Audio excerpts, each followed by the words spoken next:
corrupt people don't like people that are upright, that have integrity, because they're going to expose their evil deeds.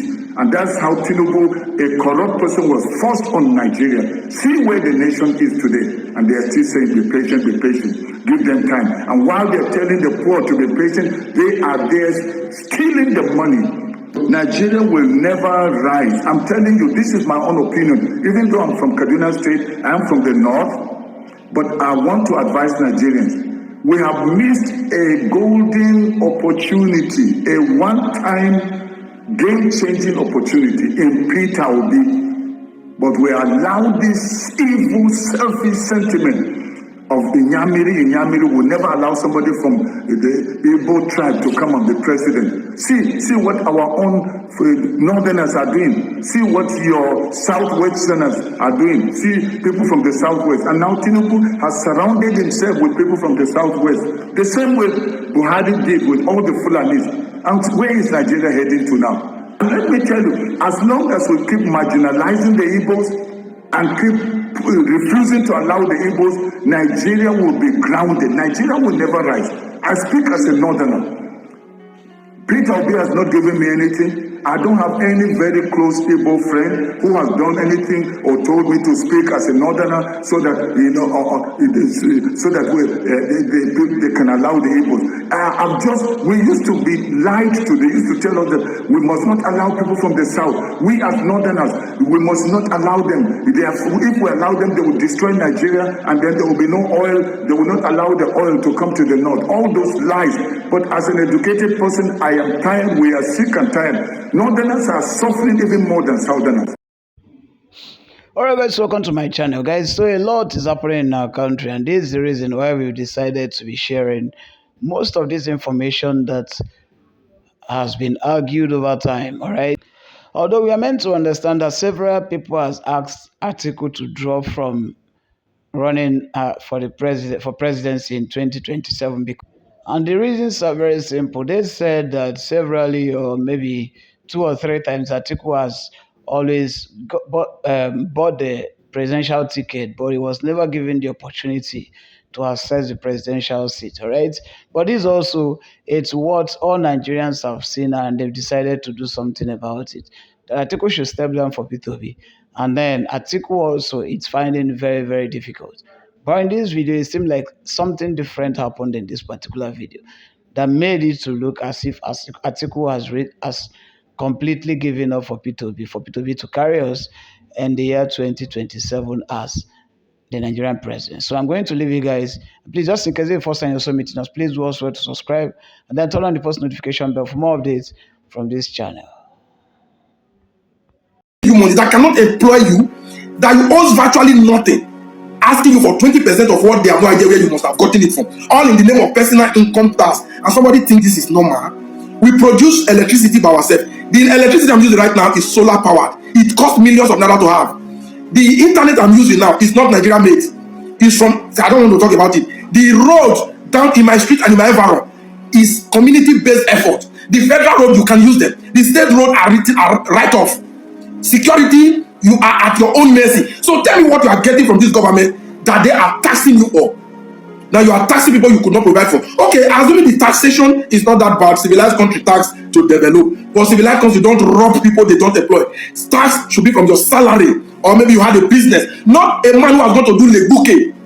A man who has rode Okada rider, putting their life on the line. At the end of the day, you say because he has earned up to 800,000, the government is going to steal 20% as tax. I just hope this is a joke. And I think it is not a joke, that Nigerians be ready. Because I've always known that the revolution they are afraid of, they themselves will trigger it. Now, why are they gathering all this money? Is because the life of Yes or Wike needed a mansion worth $2 million in the US, Florida to be specific. I think that has been the trending issue, that a serving LCT minister, a former 2-time governor of Rivers State, was able to acquire a mansion in Florida all the way in the United States worth $2 million, which is 3.6 billion naira in Nigerian naira. In this harsh economy that they ask you and I to take a baby step of pains, and this Bola Ahmed Tinubu has the temerity, has the cost to stand before the Brazilian authority and before the world to say that he has succeeded in getting rid of corruption in his country. Whereas he never knew that those men seeing him Looking at the president of Nigeria speaking at that time, we are seeing corruption in person. That's what so many people say. Not that saying it. We are seeing corruption in standing. Imagine you making such statement and the US are watching. The UK that have their flashlight on you are hearing you saying things like that. It doesn't make any sense. We are talking about Yeson Wike now. The other day we saw the one at Oyo State, Ibadan, Nigeria, by the Minister of Power. We saw the gigantic mansion being launched by that one. So who knows about what others have in all the states of the world, all the countries of the world? And you think you don't need a functioning INEC to be able to elect credible people like Peter Obi? You don't need a functioning INEC to be able to have people like Dati Baba Ahmed in power. You don't think you have a functioning INEC to allow somebody who is fearless and straightforward like Omoyele Sowore to have access to power. There are so many credible Nigerians that can stop corruption. Not the rogues we currently have. $2 million, 3.6 billion naira to buy a building in the United States, and Nigeria remain undeveloped. These people are the true enemies of Nigeria and Africa because the resources they take away from our land to the foreign land. You don't expect Nigeria to be anywhere a first-class country. If everything they have abroad, if everything the politicians have abroad is in Nigeria, they will not be going there.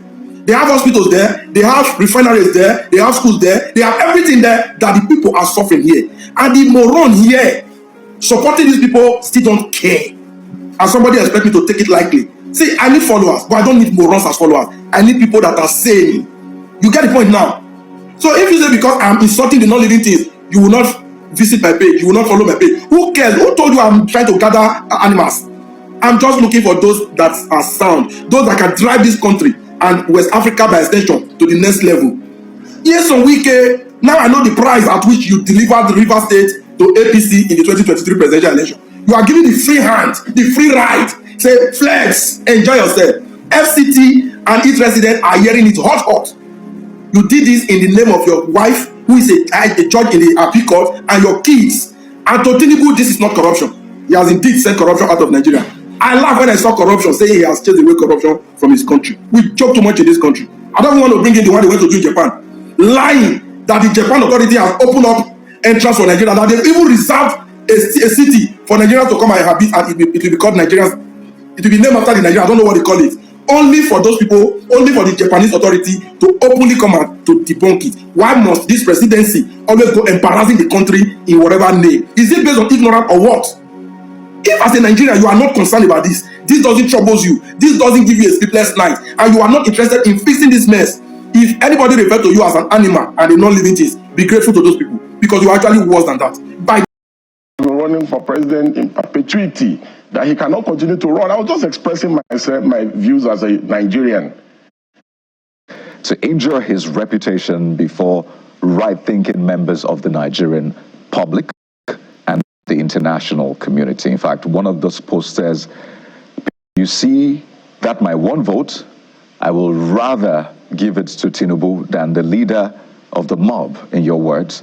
Political extremists who do not want Nigerians to criticize their presidential candidate have no place in our polity. Mr. Adeyanju, as I said, 5 pages long, lots of things said, but let's just start by saying this is not in court yet, so we can discuss this. What exactly is your grouse against Mr. Peter Obi and the obedience? Yes, so in the wake up to the 2023 general election, because I'm not political, I'm just expressing my thoughts about why the opposition should come together and unite against the criminal APC and roguish APC government that always rig elections. That if the opposition is divided, that there's no way they can win. I was just expressing my political thoughts and views. The idea of the Obi candidacy excited me, and I said, but that he needed the buy-in of Atiku and Kwankwaso. I even urged Kwankwaso to deputize Obi. I urged Atiku to step down for Peter Obi, and all that. So in the process of that analysis, just expressing my views, I also said the fact that Atiku has been running for president in perpetuity, that he cannot continue to run. I was just expressing my views as a Nigerian. So then Peter Obi all of a sudden started trying to reach out to me to meet me. But at that time I was out of the country. I think I was in Dubai or somewhere. So, but he was persistent in reaching out to me. and I was avoiding him. But, you know, I didn't want to see him because I didn't want it to look like, oh, because I've expressed my views, which seems to be like almost in his favor, he now wants to see me and corner me to be one of his supporters. But I don't want to support any position because I'm not partisan. Because some people had already started even resigning from activism and joining him. You know, so I didn't want to join his bandwagon, but I was excited by the idea of Peter Obi because, of course, Southeast have not produced a president in a very long time, except after post-independence anyway. So I was excited. So subsequently, I made some further views, and this time around, he was more persistent. So one of his aide, a journalist, reached out to me. So we subsequently met. And I said, yes. He commended me for some of my views and all that and said that it would be exciting to work together. I said, I'm not working with anybody. But I now made some observations about the things that he has been accused of doing in the past. Corruption. Sarah reporter reported the story where his staff was caught with money. He tried to explain it, but I was not satisfied. Then I also raised the issue about these issues of him using state resources in Anambra to invest in his family business. His explanation to me in his defense was that he had resigned from the company before he became a governor. I was flabbergasted. I couldn't just wait to get up to leave the place. I'm like, how can a man that wants to be president of Nigeria not see the clear abuse? You understand? That he has abused his office to do such a thing. He was justifying it. He didn't see anything wrong in it. I was completely disgusted. So eventually, I didn't want to disrespect him, so I wanted to leave. And then he got into, because we're like in the living room, it's like a suite. Then he got into a room and said, oh, please, he's coming. That he wants to go inside the room and he has something for me. So he brought one envelope or something like that. And said, no, this is just a small thing. It's just for coming, blah, blah, blah. I said, I laughed. I said, that means you don't know me. I said, and you are friends with Mimiko, former Governor Mimiko and others. There are people that I was close to. You will have asked them about me. If we do anything, it's because of conviction. It's even me that will bring out of my money and support you. You know, so he kept insisting that it's not like that. It's not what I'm thinking. I said, God forbid. I left. So, however, I never revealed what happened to anyone. So I remember vividly, he went to, was it Egypt, to inspect some power or something. At the peak of the Ekiti election, when his candidate in the Labour Party was running. So I criticized and said, you should be in Ekiti and not in Egypt. And I said, because you want to be president, you must go and campaign for your candidate and try to win his aides. Some of these young boys that are around him started insulting me that the reason why I'm criticizing him now is because that I was saying that he was okay, he was good. That the reason why I'm criticizing him now is that I brought a proposal to him and I demanded, is it 200 million or something? And that he told me that I said, me? And these are his close aides. So they started doing that. So I said, oh, because I had observed the pattern about them, that they terrorize people online, insult people, slander people. His mob, his obedient mob, were practically uncontrollable during the last election. So I said, okay, so these people do not even want dissent of any kind of criticism of their candidate of any kind. I said, okay, I'm not going to even leave Tinubu alone and now face them, because we cannot have a situation in our country or in our polity where political extremism becomes the order of the day. And Nigerians are living witnesses to the things that eventually happened to the build-up of the last election.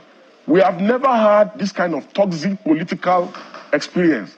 Aside the Buharis, after the Buharis, the obedient mob is the most toxic political movement that we have ever witnessed in this country. They threaten Supreme Court judges, Court of Appeal Court judges, threatening artists, threatening Professor Wole Soyinka, insulted everybody in this country because of Peter. And so, what are the things I said? Everything I said is true. It's a civil suit or criminal suit of defamation.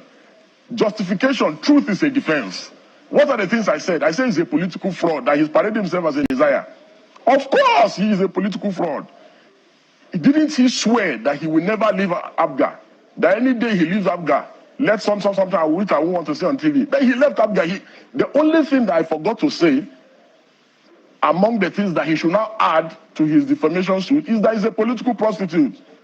Hobnobbing, and look at what he said about the people that he wanted to defeat in the last election. He said they operate a structure of criminality, but today he's with them.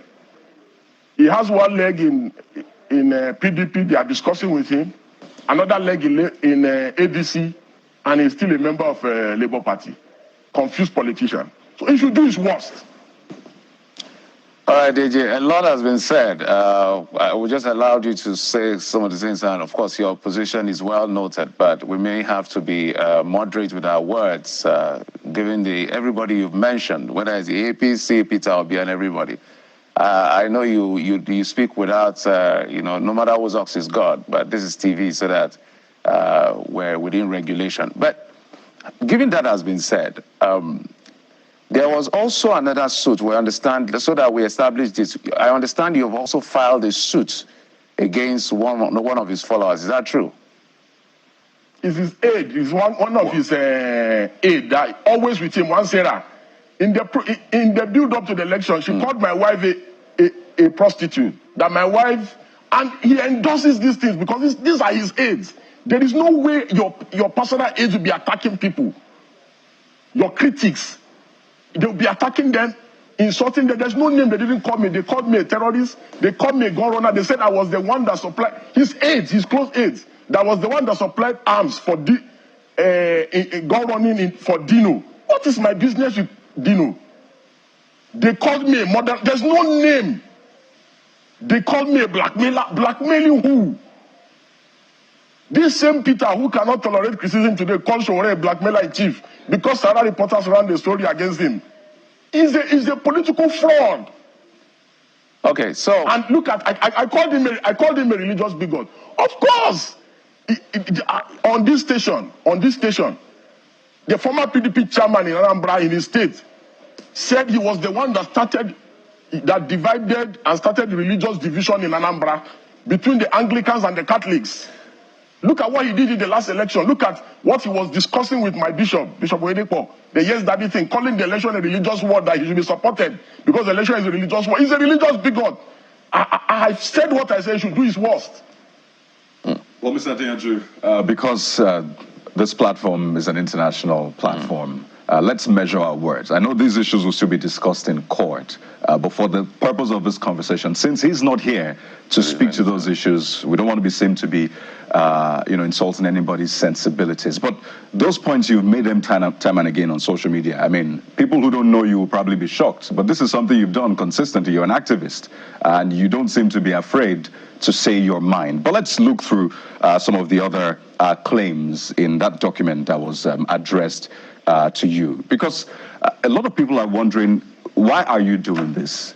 They see you, in this sense, demarketing Mr. Peter Obi in favor of the APC, because that's what it is in that sense, because you actually said it clearly that rather than vote for Mr. Peter Obi on that first page, you said that you would rather give your votes to President Tinubu than to give it to Mr. Peter Obi. So a lot of people are asking, are you working with the APC? They always refer to your brother as well and say, oh, there's a certain Adeyanju working with government. So let's use this medium to speak to that.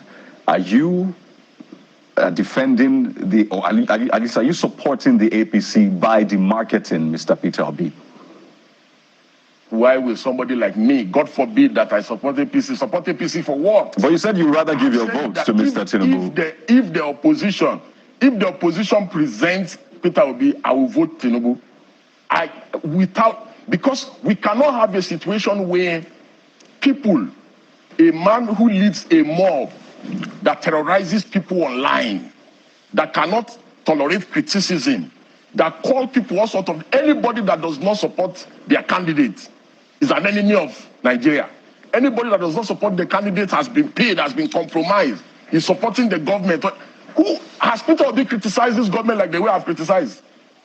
Does Peter Obi even know what democracy is? What sacrifices has he made for democracy? Look, we have put our line on the line for this country, for preservation of democracy. at personal expense of prosecution. What kind of charges have we not faced in this country? At a time I was almost charged for terrorism. They've charged me for all kinds of offenses in this country. So what are we talking about? What does this person know about democracy or preservation of democracy, for God's sake? Get massive odds on any sports bet, however you play. Singles, multiples, in play. Zoom. It's time to boom your bet. Available now, only on Bet Nigeria.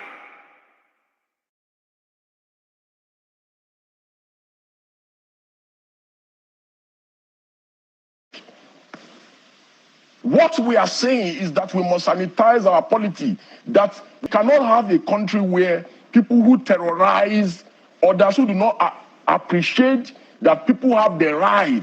Look at what they did to Joke Silva during the election. They had